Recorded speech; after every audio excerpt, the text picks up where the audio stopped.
शांत हो जाइए। बस कुछ ही पल में आ रही है आप सबके बीच बंगाल की टॉप नृत्यांगना मिस मधु।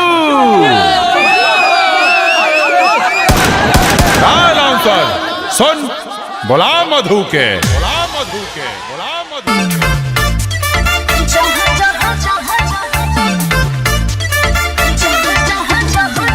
एंगल म्यूजिक कुमार रमेश की प्रस्तुति।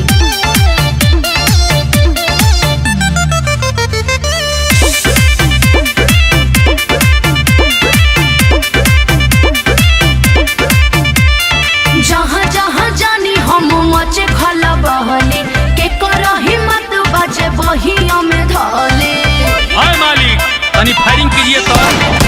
अरे जहाँ जहाँ जानी हम मचे खला बहले के करो हिम्मत बचे बहिया में धले। हम आज भाई का ढेरे आगा पीछे फिर से भावु कबे का का जदी लहंगा उठा के छौकबे ना तो बिहार में दोबारा लौकबे ना। अरे जा बिहार में दोबारा लौकबे ना तो बिहार में ते कतही लौकबे ना।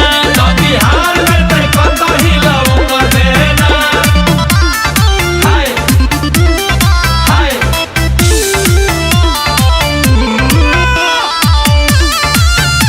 म्यूजिक बाय टिंकू तूफान।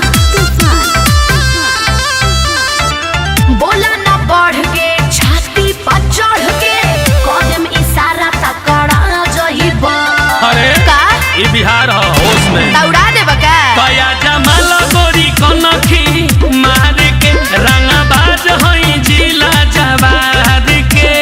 ए बाबू लगे कुकुर नियन से ता भौंकबे का। अरे बोल ना जदी लहंगा उठा के छौकबे ना तो हाँ। बिहार में दोबारा लौकबे ना। अरे तारा बाबूजी के हो दोबारा लौकबे ना तो बिहार में ते कतही लौकबे ना। तो बिहार में ते कतही लौकबे ना। अरे जो ना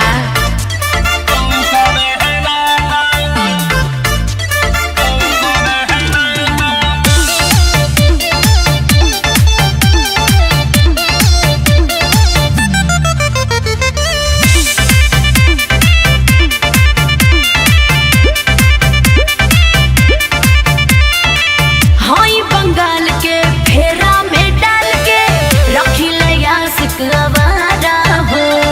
अनुपमा नाम हो बुझा तारा ना। खूब बढ़िया से ताहर चली नहीं हवा चारा हो रेली नरमुंडा तयबू ना दोबारा हो। ए हो सुना टिंकू वाला पेना लेके भौंकबे का। जदी लहंगा उठा के छौकबे ना ए! तो बिहार में दोबारा लौकबे ना।